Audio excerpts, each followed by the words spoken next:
नमस्कार, मी श्वेता. तुम्ही पाहताय न्यूज 18 लोकमत. बुलेटिनमध्ये तुमचं स्वागत. पाहुयात बातमी 36 जिल्ह्यांची. महायुतीतील ठाण्याच्या जागेचा तिढा सुटलाय. ठाणे लोकसभा मतदारसंघातून शिवसेनेच्या नरेश म्हस्के यांचं नाव जवळपास निश्चित झाल्याची माहिती सूत्रांकडून मिळतेय. आज किंवा उद्या शिवसेनेच्या उर्वरित उमेदवारांची यादी प्रसिद्ध होईल. माझ्यावर देखील हल्ले झाले, पण मी कुणाच्या बापाला घाबरत नाही. हल्ला करून भीती दाखवण्याचे प्रकार थांबले पाहिजेत. शेंडगेंच्या गाडीवरील हल्ल्यानंतर छगन भुजबळांनी ही प्रतिक्रिया दिली. मनोज जरांगे मोदींपेक्षा मोठे नेते आहेत असा टोला छगन भुजबळांनी लगावला. जरांगे काही बडबड करत असल्याची टीका भुजबळांनी केली. पंतप्रधान नरेंद्र मोदी 10 मे रोजी नाशिक दौऱ्यावरती येणार आहेत. नाशिक, दिंडोरी आणि धुळे मतदारसंघासाठी मोदींची पिंपळगावात जाहीर सभा होणार असल्याची माहिती सूत्रांकडून मिळतेय. शिर्डी लोकसभा मतदारसंघाचे ठाकरे गटाचे उमेदवार भाऊसाहेब वागचौरे यांच्यावरती ठाकरे गटाच्याच युवा जिल्हा प्रमुखांनी गंभीर आरोप केलेत. वागचौरे यांनी जमीन खरेदीत फसवणूक केल्याचा आरोप केला असून त्यांनी मुख्यमंत्र्यांना निवेदन देत प्रकरणाची चौकशी करण्याची विनंती केली. केंद्रीय मंत्री आणि मुंबई उत्तर लोकसभा मतदारसंघातील भाजपचे उमेदवार पियुष गोयल यांनी आज मॉर्निंग वॉक दरम्यान नागरिकांची भेट घेतली आणि यावेळी त्यांनी पंतप्रधान मोदींच्या नेतृत्व आणि कार्याला खूप आशीर्वाद मिळत असल्याचं मत व्यक्त केलं. सांगली लोकसभा निवडणुकीत मराठा विरुद्ध ओबीसी संघर्ष होण्याची शक्यता आहे. ओबीसी बहुजन पार्टीचे उमेदवार माजी आमदार प्रकाश शेंडगे यांच्या कार्यकर्त्यांना दमदाटी आणि शिवीगाळ करण्यात आल्याचा प्रकार घडलाय. शेंडगेंच्या गाडीला अज्ञातांकडून चपलांचा हार घालण्यात आला आणि गाडीवरती शाईफेक करण्यात आली. पोलिसांकडून अज्ञात आरोपींचा शोध सुरू आहे.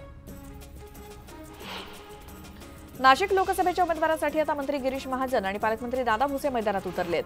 शिंदेंची भेट घेत त्यांनी लवकरात लवकर उमेदवार देण्याची विनंती केली. दरम्यान मुख्यमंत्र्यांनी 2 दिवसात उमेदवार जाहीर करणार असल्याचं आश्वासन दिलं. अहमदनगर लोकसभा मतदारसंघाचे महाविकास आघाडीचे उमेदवार निलेश लंके यांच्या प्रचार सभेचे एक पोस्टर सोशल मीडियावरती व्हायरल झालंय. या पोस्टरवरती भाजपचे दिवंगत नेते गोपीनाथ मुंडे आणि स्वर्गीय राजीव राजळे यांचा फोटो छापण्यात आला. यावरून भाजपचे कार्यकर्ते आक्रमक झालेत. अर्ज काय कुणी घेऊ शकतो, पण महायुतीत अडचण होईल असं कुणी वागू नये. नाशिकच्या उमेदवारीवरून छगन भुजबळांनी सोबतच्या कार्यकर्त्यांना आवाहन केलं. ज्येष्ठ विधिज्ञ उज्ज्वल निकम यांना भाजपनं उत्तर मध्य मुंबईतून लोकसभेची उमेदवारी घोषित केली. त्यानंतर निकम यांनी मुंबादेवीचं दर्शन घेत प्रचाराचा नारळ फोडला. मुंबादेवी मंदिरात दर्शन घेतल्यानंतर उज्ज्वल निकम यांनी चैत्यभूमीवरती जाऊन डॉ. बाबासाहेब आंबेडकरांना अभिवादन केलं. सिंधुदुर्गच्या माणगाव खोऱ्यातील आंबेरी गावात ठाकरे गटाच्या 150 पदाधिकाऱ्यांनी भाजपात प्रवेश केला. केंद्रीय मंत्री नारायण राणेंच्या उपस्थितीत पक्षप्रवेश सोहळा संपन्न झाला. संपूर्ण गावातील 90% लोकांनी प्रवेश केल्याचा दावा नारायण राणेंनी केला. महाविकास आघाडीचे उमेदवार ओमराजे निंबाळकर आणि महायुतीचे उमेदवार अर्चना पाटील यांनी निवडणूक आयोगानं त्यांना पुन्हा नोटीस बजावली आहे. 48 तासात उत्तर न दिल्यास शॅडो पथकानं दाखवलेला खर्च निवडणूक खर्चामध्ये दाखवला जाणार असल्याचा उल्लेख नोटिशीत करण्यात आलाय. मी कोणतीही माहिती लपवलेली नाही. आक्षेप घेणारे कशा पद्धतीने ब्लॅकमेल करण्याचा प्रयत्न करतायत हे सगळ्यांना माहिती आहे, अशी प्रतिक्रिया रक्षा खडसे यांनी हरकतीवरती दिली आहे. रक्षा खडसे यांच्या उमेदवारीवरती रावेर लोकसभा अपक्ष उमेदवार संजय कांडेलकर यांनी हरकत घेतली होती. उद्धव ठाकरे यांनी स्वतःच्या वडिलांच्या पाठीत खंजीर खुपसला अशी टीका शिवसेना नेते रामदास कदम यांनी केली. मातोश्री आमचं दैवत होतं. विजयी उमेदवारांची मासाहेब आरती करायच्या, पण आता मातोश्रीमध्ये काय चाललंय अशा शब्दात रामदास कदम यांनी निशाणा साधला. कल्याण आणि भिवंडी लोकसभा मतदारसंघातील महायुतीच्या उमेदवारांसाठी 10 मे रोजी पंतप्रधान मोदींची सभा होणार आहे. कपिल पाटील आणि श्रीकांत शिंदेंच्या प्रचारार्थ कल्याणमध्ये मोदींची सभा होणार आहे. मुख्यमंत्री एकनाथ शिंदे सांगली दौऱ्यावरती आहेत. महायुतीचे उमेदवार संजय काका पाटील यांच्या प्रचारार्थ शिंदे भव्य सभा घेणार आहेत. रत्नागिरी सिंधुदुर्ग मतदारसंघातील महायुतीचे उमेदवार नारायण राणे यांच्या प्रचारासाठी मनसे मैदानात उतरली आहे. नारायण राणेंच्या प्रचार सभेसाठी मनसेचे बाळा नांदगावकर आणि नितीन सरदेसाई उपस्थित असतील. केंद्रीय मंत्री नारायण राणेंनी उद्धव ठाकरेंवरती घणाघाती टीका केली. बाळासाहेबांनी ज्यावेळेस मला मुख्यमंत्री केलं तेव्हा उद्धव ठाकरेंना पोटदुखी झाली होती. त्यावेळी रश्मी बहिणी उद्धवला म्हणायच्या, राणे जोपर्यंत शिवसेनेत आहे तोपर्यंत तुम्हाला पद मिळणार नाही, असा खळबळजनक गौप्यस्फोट नारायण राणे यांनी केला. उद्धव ठाकरे रत्नागिरी जिल्ह्यात जाहीर सभा घेणार आहेत. महाविकास आघाडीचे उमेदवार विनायक राऊत यांच्या प्रचारासाठी सभेचं आयोजन करण्यात आलं असून ठाकरेंच्या भाषणाकडे सर्वांचं लक्ष लागलंय. उपमुख्यमंत्री अजित पवार बारामतीच्या दौऱ्यावरती आहेत. महायुतीचे उमेदवार सुनेत्रा पवार यांच्या प्रचारार्थ अजित पवार कार्यकर्त्यांशी संवाद साधतायत. अजित पवार शिरसोफळ आणि सांगवी इथे कार्यकर्ता मेळाव्याला संबोधित करतायत. उपमुख्यमंत्री देवेंद्र फडणवीस आज सोलापूर दौऱ्यावरती आहेत. धाराशिव लोकसभा मतदारसंघाच्या महायुतीच्या उमेदवार अर्चना पाटील यांच्या प्रचारासाठी देवेंद्र फडणवीस यांची बार्शीत सभा होते आणि यावेळी भाजप जोरदार शक्ती प्रदर्शन करणार आहे.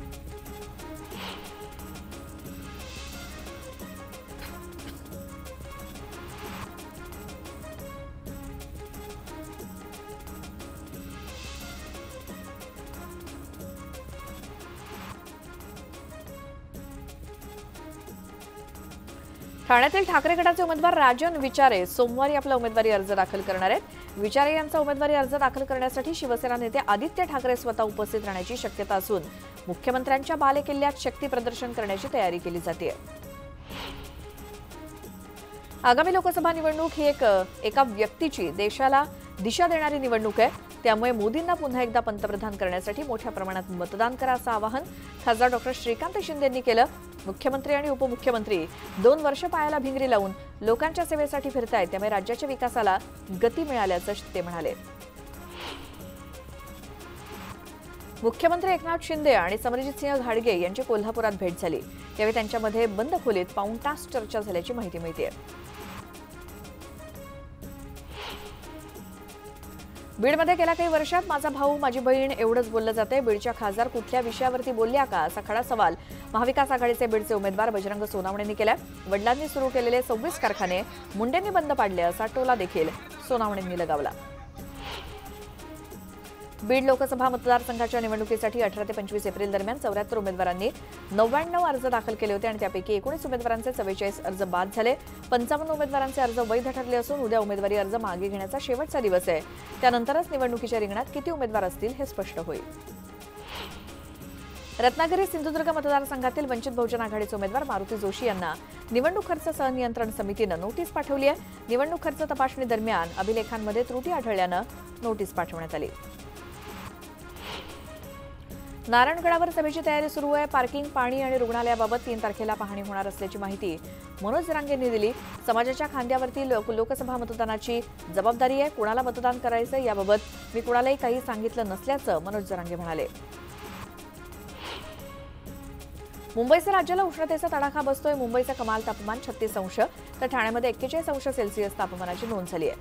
आजही कोकणात उष्णतेच्या लाटेचा प्रभाव जास्त राहण्याचा अंदाज आहे.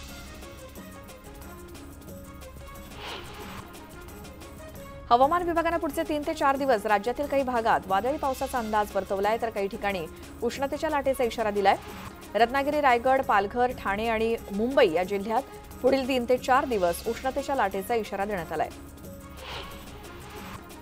राज्यात काही ठिकाणी तापमानानं 40 अंश सेल्सिअसचा टप्पा ओलांडलाय. वाढलेल्या उष्म्यामुळे राज्यातील 184 जणांना उष्माघाताचा फटका बसला असला तरी मुंबईत अद्याप तरी एकाही रुग्णांची नोंद झालेली नाही.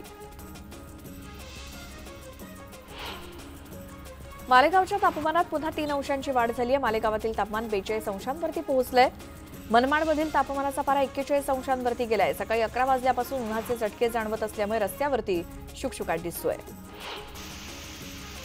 वाशिम जिल्ह्यातील वाई, शिरपूर, रिसोडसह अनेक ठिकाणी अवकाळी पावसानं हजेरी लावली. वादळी वाऱ्यासह झालेल्या पावसामुळे भाजीपाला आणि आंबा बागांचं मोठं नुकसान झालंय.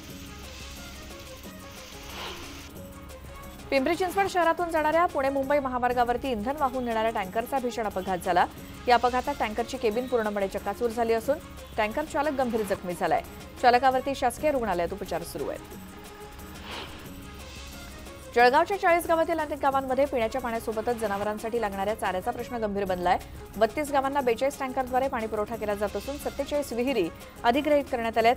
मे महिन्यात दुष्काळाची तीव्रता आणखीनच वाढण्याची भीती आहे.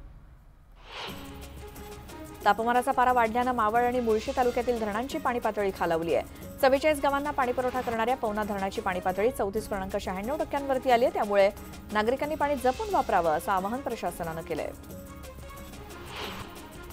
साताऱ्यातील कोरेगाव शहरात पाणी टंचाई निर्माण झाली, त्यामुळे अनेक भागांमध्ये टँकरद्वारे पाणी पुरवठा सुरू आहे। जोपर्यंत दुष्काळी परिस्थिती आहे तोपर्यंत टँकरद्वारे पाणी पुरवठा करणार असल्याचं माजी नगराध्यक्ष राजाभाऊ बर्गे यांनी म्हटलंय।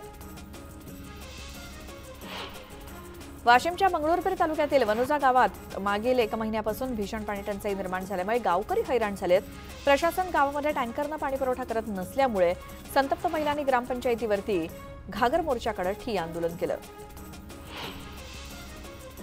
मुंबई शहराला पाणीपुरवठा करणाऱ्या तानसा भातसा जलाशयांची पाणी पातळी खालावली असली तरी देखील 15 जुलैपर्यंत पाणी पुरेल असं नियोजन महानगरपालिकेकडून करण्यात आलंय। तसंच यंदा पावसाळा वेळेत सुरू होण्याचा अंदाज असल्यामुळे मुंबईकरांवरती पाणी कपातीची टांगती तलवार नाही। जायकवाडी धरणाच्या पाणीसाठ्यात झपाट्यानं घट होते। 9.8% पाणी शिल्लक आहे। छत्रपती संभाजीनगरचा पैठणला पाणी पुरवठा करणाऱ्या पंप हाऊसला आपत्कालीन पंपानं पाणी पुरवठा करावा लागतोय। केंद्र शासनानं कांदा निर्यातीला परवानगी दिलेली असताना व्यापारी आणि माथाडी कामगारांमध्ये निर्माण झालेल्या वादामुळे मनमाड, मालेगावसह नाशिक जिल्ह्यातील बहुतांश बाजार समित्यांमध्ये गेल्या 1 महिन्यापासून लिलाव ठप्प आहेत। दोघांच्या वादात शेतकरी भरडला जातोय। शासनानं आधी समितीतील लिलाव सुरू करावा अशी मागणी शेतकऱ्यांनी केली आहे। कोकणातील हापूस आंबा देशाचा आंतरराष्ट्रीय स्तरावरती पोहोचवण्यासाठी डाक विभागानं फार्म टू फोक ही नाविन्यपूर्ण संकल्पना आणली आहे। याद्वारे बागांमधून थेट देश विदेशातील आंबा प्रेमींना दर्जेदार हापूस घरापर्यंत पोहोचवता येणार आहे। वाशीतील एपीएमसी बाजारात तुरडाईची आवक घटल्यानं तुरडाईच्या दरात मागच्या महिन्यापेक्षा 10% वाढ झाली आहे। त्यामुळे गृहिणींचं आर्थिक बजेट कोलमडलंय। रोजच्या जेवणात वापरली जाणारी तुरडाई 100 रुपये प्रति किलोच्या पार गेली आहे। मुंबई महानगरपालिकेनं गेल्या काही महिन्यांपासून सुरू केलेली स्वच्छता मोहीम यापुढे सुद्धा सुरूच राहणार असल्याची ग्वाही पालिका आयुक्त भूषण गगराणी यांनी दिली। गेल्या 23 आठवड्यांपासून मुंबई महानगरात सखोल स्वच्छता मोहीम सुरू आहे। या मोहिमेला व्यापक स्वरूप देत दर शनिवारी प्रत्येक प्रशासकीय विभागात स्वच्छता मोहीम राबवली जाते। रस्ते धुण्यासाठी वापरल्या जाणाऱ्या पाण्यामुळे हजारो लिटर पाण्याची नासाडी होते अशी टीका केली जात होती। मात्र रस्ते धुण्यासाठी फक्त प्रक्रिया केलेलं पाणीच वापरलं जातं, त्यामुळे पाण्याची नासाडी होत नाही असा दावा पालिका आयुक्तांनी केला। कोकण रेल्वे मार्गावरती 10 जूनपासून पावसाळी वेळापत्रकाची अंमलबजावणी करण्यात येणार आहे। त्यामुळे वंदे भारतचा वेग मंदावणार असून सुमारे 8 तासांच्या प्रवासासाठी 10 तास लागणार आहेत। लोकसभा निवडणुकीच्या पार्श्वभूमीवर मुंबई विद्यापीठानं उन्हाळी सत्रातील परीक्षा पुढे ढकलण्याचा निर्णय घेतलाय। मुंबई विद्यापीठातर्फे 6, 7 आणि 13 मे रोजी घेण्यात येणाऱ्या सर्व परीक्षा पुढे ढकलण्यात आल्या। या सर्व परीक्षांच्या सुधारित तारखा या विद्यापीठानं एका परिपत्रकाद्वारे जाहीर केल्या। सावित्रीबाई फुले पुणे विद्यापीठातील अध्यासन प्रमुखांच्या भरतीला अखेर मुहूर्त मिळाला। विद्यापीठानं विविध 11 अध्यासन प्रकल्प प्राध्यापकांसाठी ऑनलाईन अर्ज मागवले असून नामनिर्देशन पद्धतीनं पदं भरली जाणार आहेत। वयवर्ष 60 ते 70 दरम्यानच्या प्राध्यापकांची 3 वर्षांसाठी अध्यासनाच्या प्राध्यापकपदी निवड करण्यात येणार आहे। कोकण रेल्वेच्या सर्व स्थानकांवरती सारथी सेवा पुरवण्याबाबत कोकण रेल्वे प्रशासन सकारात्मक आहे। सारथी सेवा सुरू झाल्यास दिव्यांग प्रवाशांच्या सामानाची ने-आण करण्यास हमालांची मदत मिळणार आहे। सारथी सेवेअंतर्गत दिव्यांग प्रवाशांना अटेंडंटसह मोफत व्हीलचेअर उपलब्ध करून दिली जाते। विमान इंजिनमधील तांत्रिक बिघाड आणि कंपनीची आर्थिक स्थिती खालावलेली असतानाच गो फर्स्ट कंपनीला आणखी एक धक्का बसलाय। गो फर्स्ट कंपनीच्या 54 विमानांची नोंदणी 5 दिवसात रद्द होणार आहे। कंपनीच्या ताब्यातून विमानं जाणार असल्यामुळे पुढील काळात कंपनीची अवस्था आणखी बिकट होणार आहे। महावितरणनं आपल्या ग्राहकांकरता तक्रार आणि इतर अडचणी ऐकून घेण्यासाठी AI तंत्रज्ञानाची मदत घेतली आहे। त्यामुळे रात्री अपरात्री वीज पुरवठा खंडित झाल्यास तातडीनं तक्रार नोंदवता येणार आहे। चॅटबॉट सेवा वेबसाईटवरती उपलब्ध करून दिली जाणार आहे। गेल्या वर्षीच्या तुलनेत यंदा उन्हाळ्याची तीव्रता जास्त जाणवते। उकाड्यातून दिलासा मिळावा म्हणून ग्राहकांचा कल ताक, दही, लस्सी घेण्याकडे वाढलाय। खासगी डेअरीमधील ताकाची रोजची विक्री दुप्पट झाली आहे। मात्र ब्रँडेड कंपन्यांच्या ताकाची विक्री सुमारे 30% वाढली आहे। मुंबई विमानतळावरील कंट्रोल रूमला विमानतळावरती बॉम्ब असल्याच्या धमकीचा फोन आला होता। अज्ञातानं गेट नंबर 1 वरती बॉम्ब असल्याचं सांगत ऑल द बेस्ट म्हणत फोन ठेवून दिला। या प्रकाराची गंभीरता समजून पोलिसांनी तातडीनं विमानतळाची तपासणी केली, मात्र काही संशयास्पद आढळलं नाही। आरोपीचा सध्या शोध सुरू आहे। लोकसभा निवडणुकीच्या काळात मुंबई उपनगर परिसरात मोठी कारवाई करण्यात आली। भांडूप परिसरात नाकाबंदी करून गाड्यांची तपासणी सुरू असताना एका कारमधून पैशांचं मोठं घबाड त्यांच्या हाती लागलं। ही रक्कम जवळपास 3 ते 3.5 कोटींच्या घरात असल्याचं समजतंय। महादेव बेटिंग ॲप प्रकरणी अभिनेता साहिल खानला मुंबई पोलिसांनी अटक केली। सायबर सेल सायबर सेलच्या विशेष तपास पथकानं त्याला छत्तीसगडमधून ताब्यात घेतलं आणि मुंबई हायकोर्टानं साहिलचा अटकपूर्व जामीन अर्ज फेटाळल्यानंतर त्याला अटक करण्यात आली. हिंगोली ते सेनगाव या महामार्गावरील राहुली पाटीजवळ वाहनांचा भीषण अपघात झाला. यात 2 तरुणांचा जागीच मृत्यू झाला असून वैभव पाटील आणि शुभम पारसकर अशी मृत तरुणांची नावं आहेत. गोंदियातील दासगाव रस्त्याजवळील निलज गावाजवळ 2 बाईकची धडक झाली. या अपघातात दोघांचा मृत्यू झाला असून 2 जण गंभीर जखमी झालेत. बीडच्या आष्टी तालुक्यातील धामण गावात हनुमान जयंतीनिमित्त कुस्तीचा आखाडा रंगला होता. नेमकं याचवेळी मंडपावरती साप आढळल्यानं गोंधळ उडाला. मल्लांनी कुस्तीचा डाव अर्ध्यावरती सोडला तर प्रेक्षकांची पळापळ झाली. सर्पमित्रानं सापाला पकडून अधिवासात सोडल्यानंतर स्पर्धा व्यवस्थित पार पडली. मतदानाचा टक्का वाढावा यासाठी नाशिकच्या देवळा येथील शेतकरी रस्त्यावरती उतरलेत. वासुदेवाची वेशभूषा धारण करून गावोगावी जाऊन ते मतदानाबाबत जनजागृती करतायत.